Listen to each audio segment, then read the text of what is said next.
রিয়া এবার পারিকে মারতে গিয়ে নিজেই বড় ধরনের জখম হবে আগামী পর্বে। বিস্তারিত জানতে সম্পূর্ণ ভিডিওটি দেখতে থাকুন।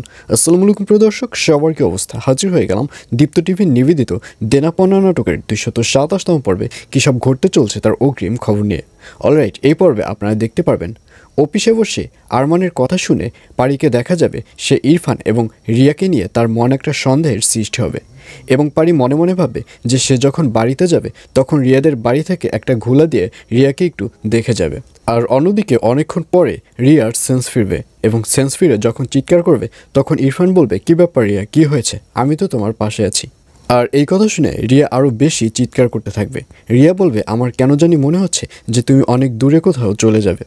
আর তারা দুজন যখন এই ধরনের কথা বলতে থাকবে ঠিক তখনই ওখানে পারি এসে হাজির হবে এবং পারি তাদের দুজনকে একসাথে দেখতে পেরে পারি ইরফান বলে একটা ডাক দিবে। আর ইরফান বলে ডাক দেওয়ার সাথে সাথেই রিয়াকে দেখা যাবে সে ওখান থেকে উঠে দাঁড়াবে এবং রিয়া বলবে, এই মেয়েটা তো কিছুতেই ইরফানের পিছু ছাড়ছে না, আজকে তোকে আমি মেরেই ফেলবো। এই বলে রিয়াকে দেখা যাবে সে একটা ছুরি নিয়ে পারিকে মারতে যাবে।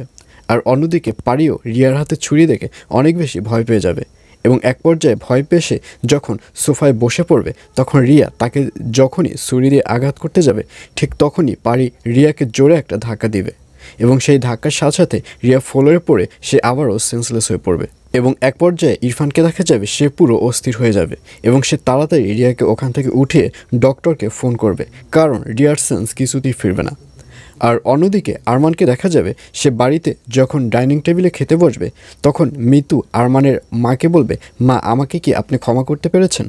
তখন আরমানের মা বলবে, তোমাকে আমি তখনই ক্ষমা করব যখন আরমান তোমাকে ক্ষমা করবে, আরমান যখন তোমার সাথে স্বাভাবিক হবে।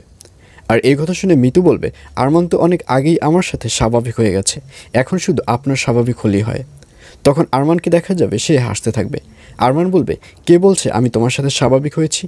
তুমি আমার সাথে যে অত্যাচারগুলো করেছো সেগুলো এখনও আমার মনে আছে, আমি যেদিন ওইগুলো ভুলতে পারবো সেদিনই তোমার সাথে আমি স্বাভাবিক হব। এইসব বলতে দেখা যাবে আরমানকে। আর এছাড়াও থাকবে আশ্চর্যের সকল ঘটনা। সুতরাং সবাইকে দেনা পাওনা নাটকের আগামী পর্ব দেখার আমন্ত্রণ রইল।